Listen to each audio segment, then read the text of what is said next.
Bonjour mes lecteurs, donc aujourd'hui je vais vous lire Cendrillon de Perrault, des éditions Litho.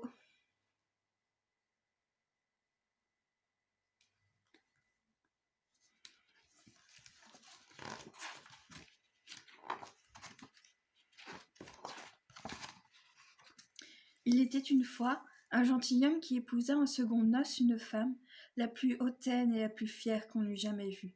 Elle avait 2 filles de son humeur et qui lui ressemblaient en toutes choses. Le mari avait de son côté une jeune fille, mais d'une douceur et d'une beauté sans exemple. Elle tenait cela de sa mère, qui était la meilleure personne du monde. Les noces ne furent pas plus tôt faites que la belle-mère fit éclater sa mauvaise humeur. Elle ne put souffrir les bonnes qualités de cette jeune enfant, qui rendait ses filles encore plus haïssables. Elle la chargea des plus viles occupations de la maison. C'était elle qui nettoyait la vaisselle et les escaliers, qui frottait la chambre de madame et celle de mesdemoiselles ses filles.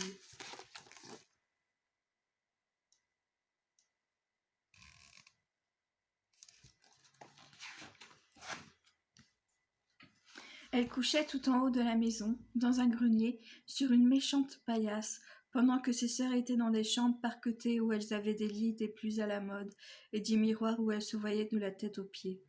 La pauvre fille souffrait tout avec patience, et n'osait s'en plaindre à son père qui l'aurait grondée, parce que sa femme le gouvernait entièrement.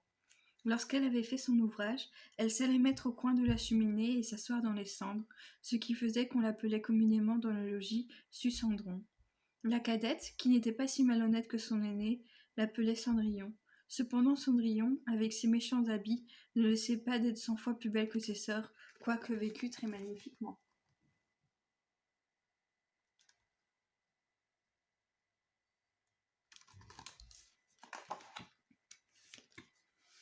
Il arriva que le fils du roi donna un bal, et qu'il y pria toutes les personnes de qualité.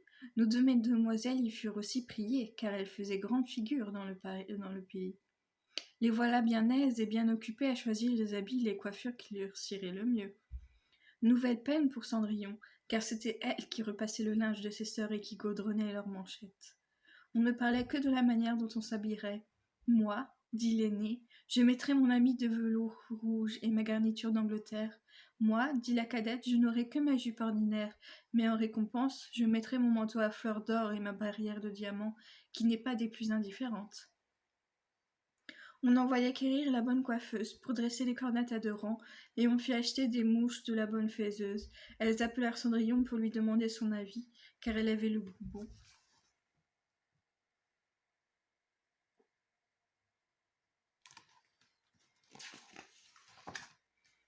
Cendrillon les conseilla le mieux du monde, et s'offrit même à les coiffer, ce qu'elles voulurent bien. En les coiffant, elle lui disait: Cendrillon, serais-tu bien aise d'aller au bal?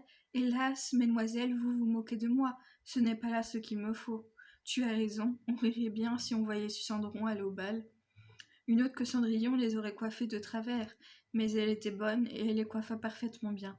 Elles furent transportées de joie. On rompit plus de 12 lacets à force de les serrer pour leur rendre la taille plus menue, et elles étaient toujours devant leur miroir.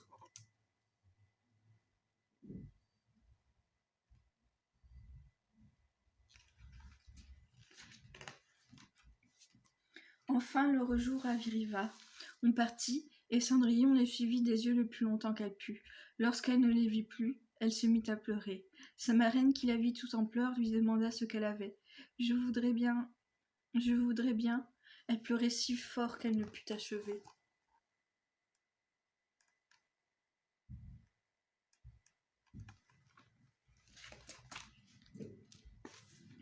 Sa marraine, qui était fée, lui demanda: Tu voudrais bien aller au bal, n'est-ce pas? Hélas, oui, soupira Cendrillon. Eh bien, seras-tu bonne fille? Dit sa marraine, je t'y ferai aller. Elle la mena dans sa chambre et lui expliqua: Va dans le jardin et apporte-moi une citrouille. Cendrillon alla aussitôt cueillir la plus belle qu'elle put trouver et l'apporta à sa marraine, ne pouvant deviner comment cette citrouille la pourrait faire aller au bal.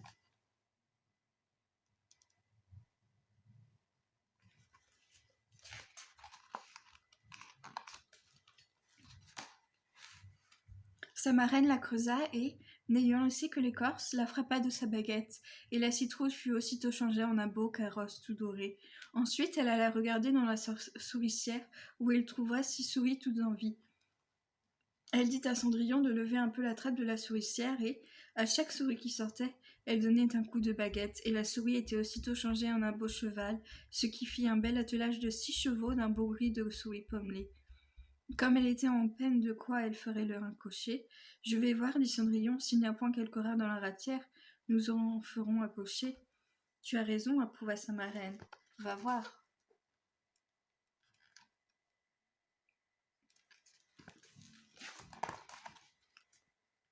Cendrillon lui apporta la ratière, où il y avait 3 gros rats.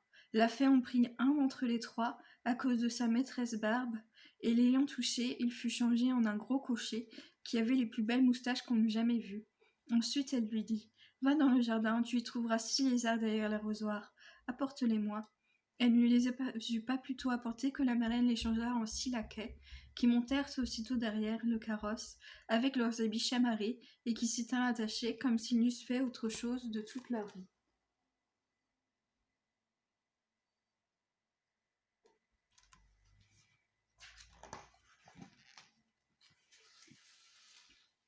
La fée dit alors à Cendrillon : « Eh bien, voilà de quoi aller au bal, n'es-tu bien aise ? Oui, mais est-ce que j'irai comme cela avec mes vilains habits ?» Sa marraine ne fit que la toucher avec sa baguette, et en même temps ses habits furent changés en des habits de drap d'or et d'argent, tout chamarrés de pierreries. Elle lui donna ensuite une paire de pantoufles de verre, les plus jolies du monde.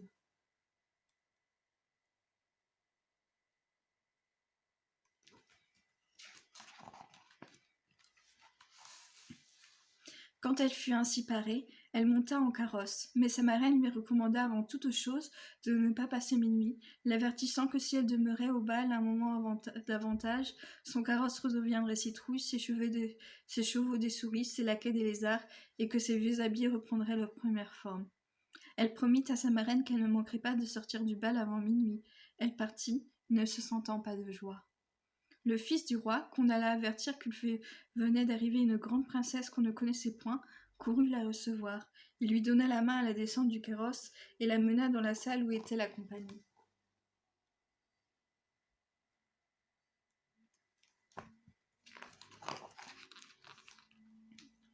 Il se fit alors un grand silence. On cessa de danser et les violons ne jouèrent plus, tant on était attentif à contempler les grandes beautés de cette inconnue. On n'entendait qu'un bruit confus. Ah, qu'elle est belle! Le roi même, tout vieux qu'il était, ne laissait pas de la regarder et de dire tout bas à la reine qu'il y avait longtemps qu'il n'avait vu une si belle et si aimable personne. Toutes les dames étaient attentives à considérer sa coiffure et ses habits, pour en avoir des lendemains de semblables, pourvu qu'il se trouvât des étoffes assez somptueuses et des ouvriers assez habiles.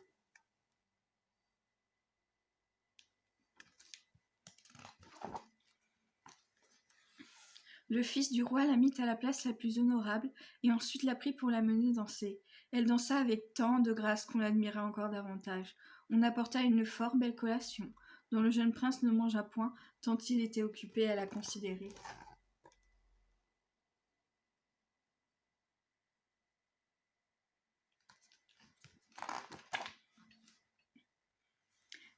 Elle alla s'asseoir auprès de ses sœurs et leur fit mille honnêtetés. Elle partagea avec elles les oranges et les citrons que le prince lui avait donnés, ce qui les étonna fort, car elle ne la connaissait point. Lorsqu'elle causait ainsi, Cendrillon entendit sonner 11h03. Elle fit aussitôt une grande révérence à la compagnie et s'en alla le plus vite qu'elle put.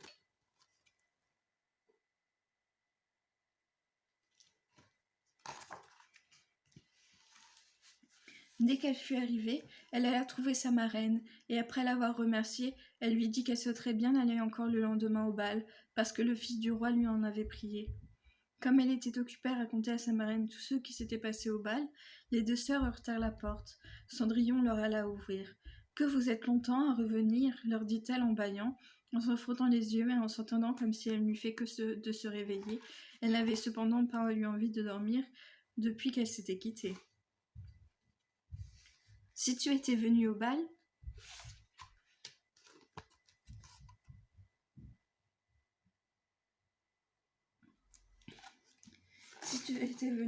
lui dit une de ses sœurs, tu ne t'y serais pas ennuyée. Il y est venue la plus belle princesse, la plus belle qu'on puisse jamais voir. Elle nous a fait 1000 civilités, elle nous a donné des oranges et des citrons. » Cendrillon ne se sentait pas de joie.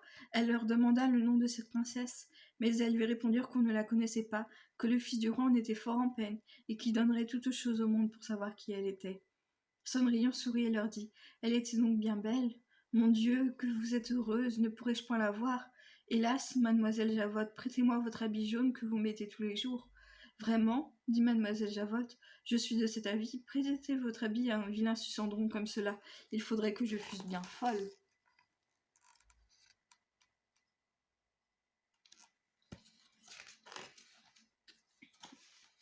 Cendrillon s'attendait bien à ce refus, et elle en fut bien aise, car elle aurait été grandement embarrassée si sa sœur eût bien voulu lui prêter son habit. Le lendemain, les deux sœurs furent au bal, et Cendrillon aussi, mais encore plus parée que la première fois.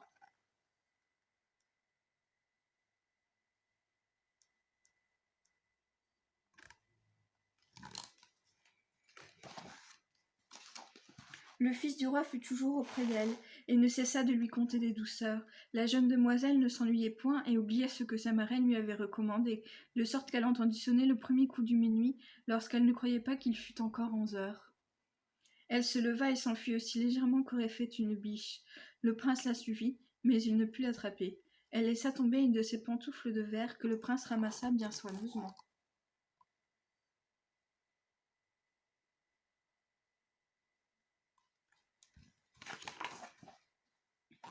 Cendrillon arriva chez elle bien essoufflée, sans carrosse ni laquais, et avec ses méchants habits. Rien ne lui était resté de toute sa magnificence qu'une de ses petites pantoufles, la pareille de celle qu'elle avait laissée tomber. On demanda aux gardes de la porte du palais s'ils n'avaient point vu sortir une princesse. Ils dirent qu'ils n'avaient vu sortir personne, qu'une jeune fille fort mal vêtue, et qui avait plus l'air d'une paysanne que d'une demoiselle.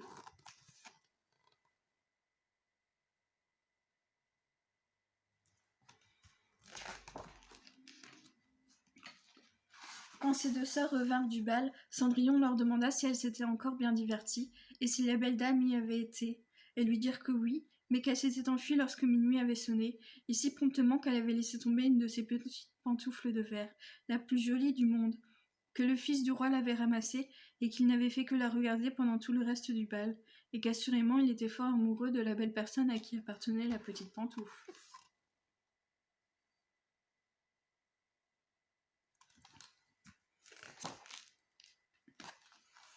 Elles dirent vrai, car peu de jours après, le fils du roi fit publier un son de trompe qu'il épouserait celle dont le pied serait bien juste à la pantoufle. On commença à l'essayer aux princesses, ensuite aux duchesses et à toute la cour, mais inutilement. On la porta chez les deux sœurs qui firent tout leur possible pour faire entrer leurs pieds dans la pantoufle, mais elles ne purent en venir à bout.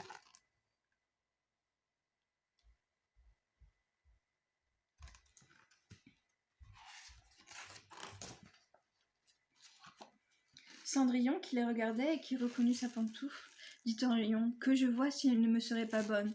Ses sœurs se mirent à rire et à se moquer d'elle. Le gentilhomme qui faisait l'essai de la pantoufle, ayant regardé attentivement Cendrillon, et la trouvant fort belle, dit que cela était juste, et qu'il avait ordre de l'essayer à toutes les filles. Il fit alors asseoir Cendrillon, et approchant la pantoufle de son petit pied, il vit qu'elle y entrait sans peine, et qu'elle y était juste comme de cire.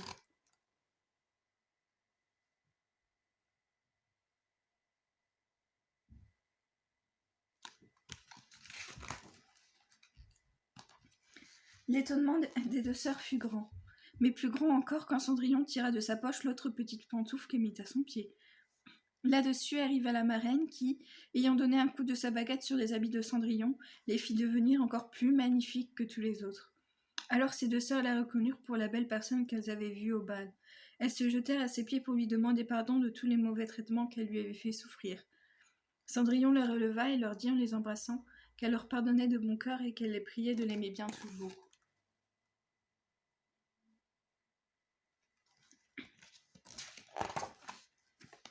On l'amena chez le jeune prince. Parée comme elle était, il la trouva plus belle encore que jamais, et peu de jours après il l'épousa. Cendrillon, qui était aussi bonne que belle, fit loger ses deux sœurs au palais, et les maria le jour même à deux grands seigneurs de la cour.